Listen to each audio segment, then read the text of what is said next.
건강한 우리 몸.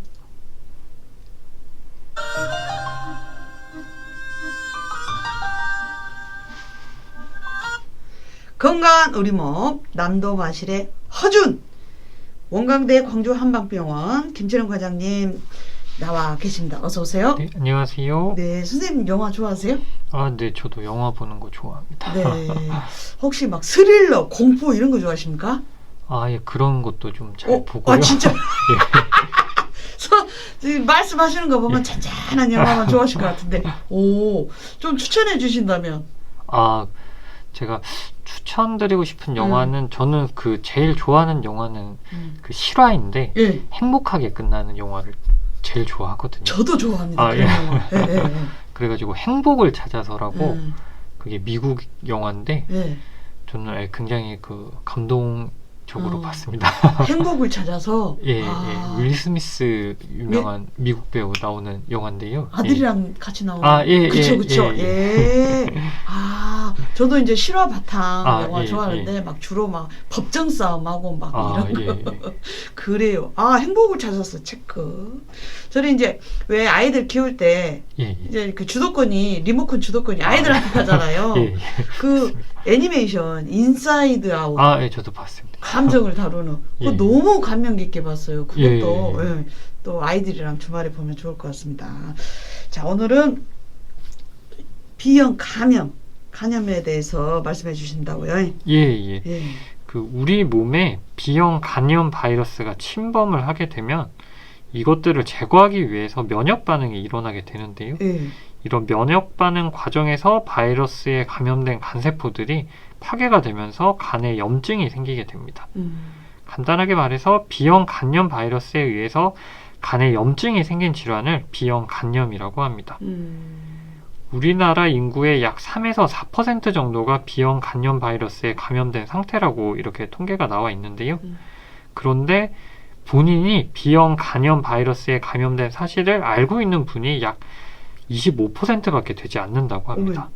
그러니까 B형 간염 바이러스 감염자들 4분 중에 3분이 본인이 이렇게 감염되어 있다는 것을 모르고 있는 셈입니다. 와, 그것이 더 어찌 보면 치명적이네요. 모르고 있다는 게. 그래요. 자, 오늘 B형 간염에 대해서 이야기 나눠봅니다. 궁금하신 점 언제든지 문자샵 9930으로 남겨주세요. 이용이 있고요.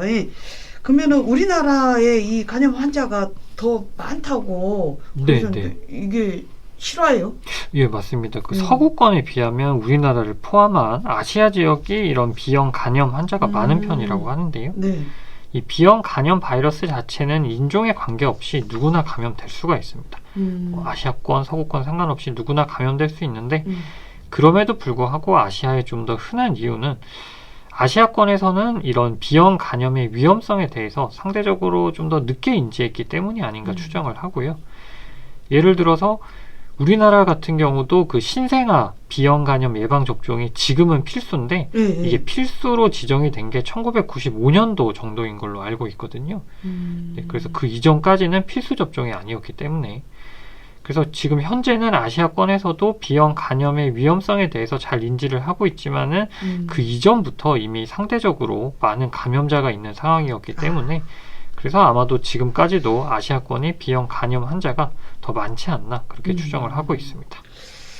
저희 이제 집안에서는 아버지가 간암으로 돌아가셔서 뭐 B형 간염이나 C형이나 뭐 하여튼 좀 엄마가 좀 예민하게 관리를 해주셔서 다행히 항체가 생겼는데 이 바이러스가 도대체 우리 몸에 어떻게 들어오는 거예요?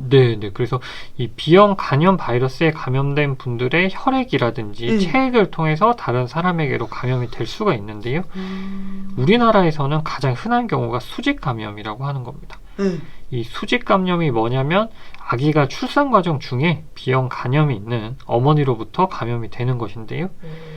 이것이 가장 흔하고 이외에 수혈이라든지 성적인 접촉 등에 의해서도 감염이 될 수가 있습니다. 따라서 결혼할 때 배우자가 이 B형 간염이 있는지 확인하는 것도 필요할 수가 있고요. 왜냐하면 배우자가 B형 간염이 있는데 내가 만약에 B형 간염 바이러스에 대한 항체가 없다면 예방접종을 꼭 하시는 게 좋기 때문이고요. 의료인들의 경우에는 B형 간염 바이러스에 감염된 사람을 찔렀던 침이라든지 주사기에 이렇게 찔리게 되거나 혹은 체열하는 과정에서 그 피를 뽑는 과정에서 감염자의 피가 눈이나 입의 점막으로 튀어서 감염되기도 합니다. 네. 그렇지만은 음식을 나눠 먹는다든지 또는 기침이나 재채기 같은 이런 일상적인 접촉으로는 전염되지 않기 때문에 그래서 B형 간염 환자라고 해서 별도의 식기구를 사용하거나 격리하거나 하실 필요는 없습니다. 그게 뭐 우스갯소리로 결혼하기 전에 건강검진 해가지고 꼭 봐야 된다 뭐 이런 우스갯소리가 있었는데 그래요. 야, 그러면 B형 간염, 뭐 C형 간염 막 이러잖아요. A, B, C 이거는 어떻게 나눠지는 겁니까? 그래가지고 그 말씀대로 B형 이외에 A형, C형, D형, E형이 있는데 근데 이거는 뭐 특별한 의미가 있다기보다는 편의상 이렇게 A, B, C, D로 나눈 게 아닌가 추측을 하고요. 왜냐면 이게 그리고 B형 간염 같은 경우는 이제 블룸버그라고 하는 과학자가 발견을 했는데 아마도 이건 확실하진 않은데 이 사람의 이니셜을 따서 B라고 한 게 아닐까 그렇게 또 추정은 하고 있습니다. 그러면 A, 뭐 B, C, D, E 이것이 증상들이 조금씩 다르기 때문에 이렇게 그냥 편의상 이렇게 나눠진 거네요. 근데 그 증상 자체는 이제 간이 손상된 증상이라서 사실 증상은 비슷할 수 있는데 그 예후라고 하는 게 예를 들어서 뭐 간암으로 진행하고 만성간염으로 진행하고 이런 게 조금 다를 수가 있습니다. 그래요. 그럼 B형 간염은 어떤 증상입니까요? 예, 그래서 사실 뭐 다른 간염도 증상 자체는 비슷할 수 있는데 그래서 이 간을 우리가 침묵의 장기라고 많이 하는데요. 예, 그래서 초기에는 전혀 증상이 없습니다. 그러다가 점차 간염이 심해지면 그러니까 간의 염증이 심해지게 되면 피로가 심해진다든지 입맛도 떨어지고 그리고 황달이 나타날 수가 있는데요. 이 황달 같은 경우는 눈에 제일 먼저 나타나고 더 진행하면 이제 피부까지 노랗게 변하게 됩니다. 그래서 진짜 저희 엄마도 맨날 저희 어렸을 때 맨 눈을 이렇게 까서 들여다보시고 그랬던 기억이 나요. 그러면 진단은 어떻게 됩니까? 네, 그래서 진단 자체는 이제 쉽게 할 수 있는데요. 혈액 검사를 통해서 B형 간염 바이러스에 항원이 있는지를 확인을 합니다. 우리가 지금 코로나 바이러스도 신속 항원 검사 뭐 이렇게 얘기를 하잖아요. 그렇죠. 예. 그래서 이 항원이라는 것이 검출되면 B형 간염 바이러스를 가지고 있는 것이고요. 항원이 아닌 항체가 검출된다면 B형 간염에 대한 면역을 가지고 있는 상태라고 할 수 있습니다. 지금 코로나 백신도 맞으면 그 바이러스에 대한 항체가 증가한다 이렇게 얘기를 하는 것처럼 그래서 이 B형 간염 같은 경우는 어쨌든 이렇게 뭐 전염이 될 수 있는 부분이기 때문에 일상적인 접촉으로는 그렇진 않지만은 충분히 전염이 될 수 있긴 하기 때문에 병원에 입원하시게 되면 뭐 다른 이유로 어떤 질환으로든지 병원에 입원하시게 되면 기본적으로 이런 B형 간염에 대한 항원 항체 검사가 항상 포함이 되고 있습니다. 네, 그래요. 자, 오늘은 B형 간염에 대해서 이야기 나눠보고 있습니다. 음악 듣고 와서 계속 이야기 나눌게요. 전소연과 여러분의 초혼을 뛰노는 아이들처럼 듣겠습니다. 전소연과 여러분의 초혼을 뛰노는 아이들처럼 듣고 왔습니다. 자, 건강한 우리모 오늘은 B형 간염에 대해서 김신영 과장님 모시고 이야기 나누고 있습니다. 그럼 치료는 어떻게 됩니까? 네, 그 B형 간염, 급성 B형 간염 자체는 사실 치료가 잘 되는 편인데요. 성인의 경우에는 B형 간염에 걸리더라도 충분한 휴식을 취하고 단백질이 많은 음식을 섭취하면 특별한 사실 치료 없이도 저절로 회복되는 경우가 굉장히 많습니다. 물론 경우에 따라서 B형 간염 바이러스의 증식을 억제하는 약이 필요할 수도 있는데요. 그렇지만 치료가 잘 되는 편이고 이렇게 B형 간염 바이러스를 이겨내고 나면 항체가 생기게 됩니다. 그래서 다시는 B형 간염에 걸리지 않게 되고요. 다만 암에 걸려서 항암 치료를 한다든지 이렇게 면역력이 약해지는 그런 상황이 올 수가 있는데 그때 치료가 된 줄 알았던 B형 간염이 재발하는 경우는 있습니다. 그리고 대부분은 치료가 잘 되지만은 치료가 잘 안 돼서 만성 간염으로 진행하는 경우가 있는데요. 이 만성 간염이 문제라고 보시면 되겠습니다. 그래서 B형 간염에 걸린 시기에 따라서 만성 간염으로 갈 확률이 달라지는데요. 성인기에 감염됐을 경우 그 앞에서 말씀드린 것처럼 치료가 굉장히 잘 돼가지고 1% 미만이 만성 간염으로 진행을 하고요. 하지만은 유년기에, 즉 초등학교 저학년 정도 되는 시기에 B형 간염에 걸리게 되면 만성으로 갈 확률이 좀 더 올라갑니다. 약 20% 정도가 되고, 네.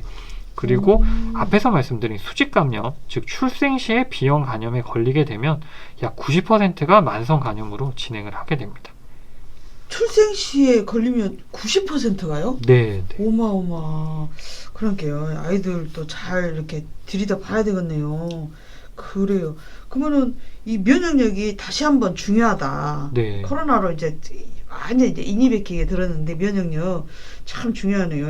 만성 B형 간염이 됐어요. 네. 그럼 어떤 문제가 생기는 거예요? 네, 그래서 이 일단 만성 B형 간염은 B형 간염 바이러스에 의한 감염이 6개월 이상 지속될 때, 즉 6개월 이상 항원이 계속 검출이 되고 항체는 생성되지 않을 때, 이때 만성 B형 간염으로 진단을 하는데요.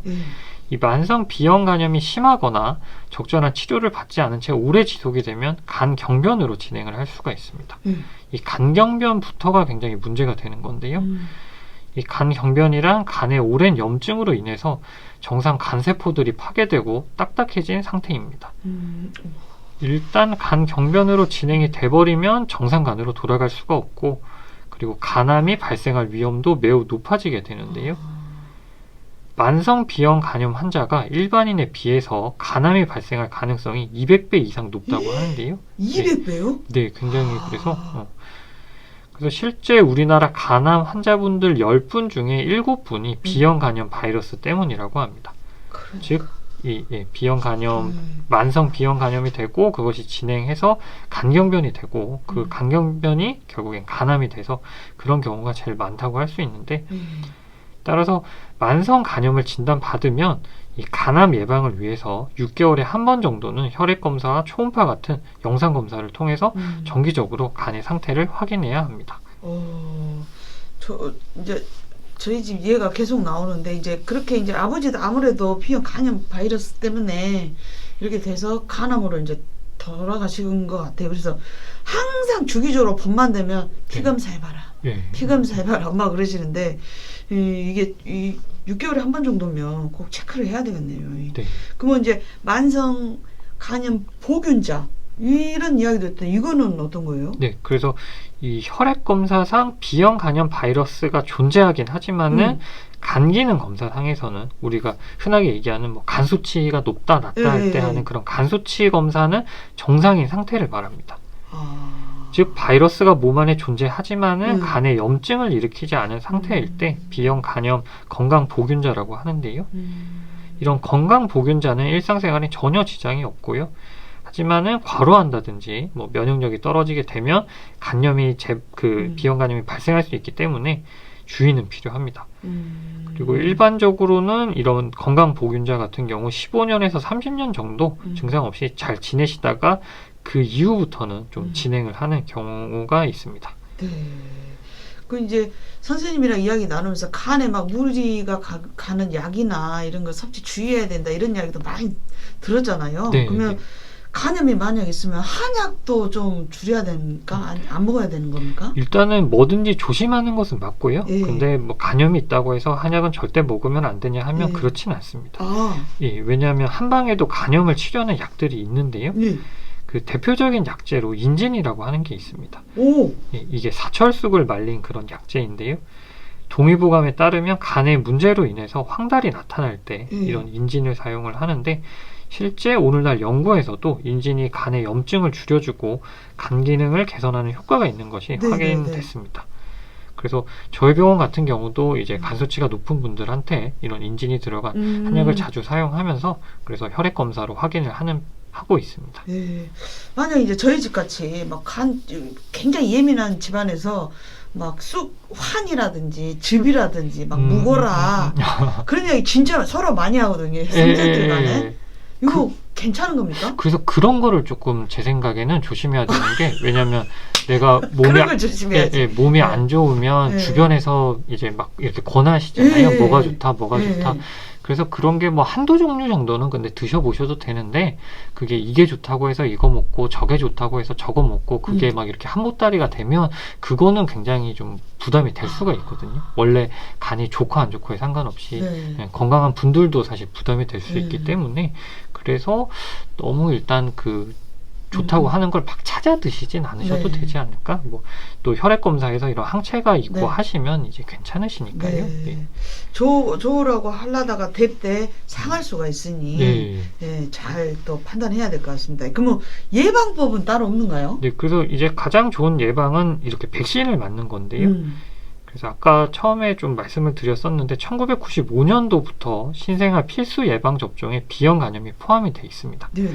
그래서 그 이후에 태어난 분들은 사실 이제 모두가 비형 간염 항체를 가지고 있다고 보시면 되고, 그런데 그 이전에 태어난 분들, 저 같은 경우도 그렇고 임신 계획을 가지고 있는 부부라면 꼭 비형 간염 바이러스 항체가 있는지 확인을 하시고, 그리고 항체가 없다면 미리 예방 접종을 하시는 게 좋겠습니다. 그래서 이런 비형 간염 예방 접종은 이렇게 3차까지 맞아야 되기 때문에 그래서 미리 하시면 좋을 것 같고요. 그래서 앞서서 말씀드린 것처럼 신생아 때 이렇게 비형 간염에 걸리게 되면 90%의 확률로 만성 간염으로 진행을 하기 때문에 꼭 미리 확인을 하시고 대비를 하시면 좋겠습니다. 그 말이 가장 좀 겁나는 말이긴 해요. 네. 신생아 때 감염이 되면 90%라는 게 그래요. 진짜 임신 계획하고 있으면 진짜 다 검사를 해봐야 되겠네요. 네, 수직 감염이 된다고 하니. 그러면 이제 이렇게 간이 참 느리잖아요. 천천히 모르잖아요. 증상이 너무 늦게 나와서 간 이식이나 이런 부분도 굉장히 힘들죠. 네, 그래서 이 간경변 정도 돼서 정말로 이게 간에 재생이 안 될 때, 그리고 다른 치료 방법이 없을 때 그렇게 뭐 간 이식도 좀 생각을 해볼 수도 있지 않나? 근데 그게 또 기증자가 있어야 되고 그게 나하고 그런 게 면역학적으로 잘 맞아야 되고 그런 게 또 좀 까다롭지 않으실까 싶습니다. 그래요. 백신도 얼른 맞아야 되겠네요. 그래요. 자, 오늘은 비형 감염에 대해서 이야기 나눠봤습니다. 궁금한 질환이 있으면 언제든지 문자 남겨주세요. 비토의 Have a nice day 들으면서 우리 김철현 과장님 보내드리랍니다. 과장님, 오늘 하루도 즐거운 하루 되십시오. 예, 감사합니다. 살펴가시죠. 예. 네.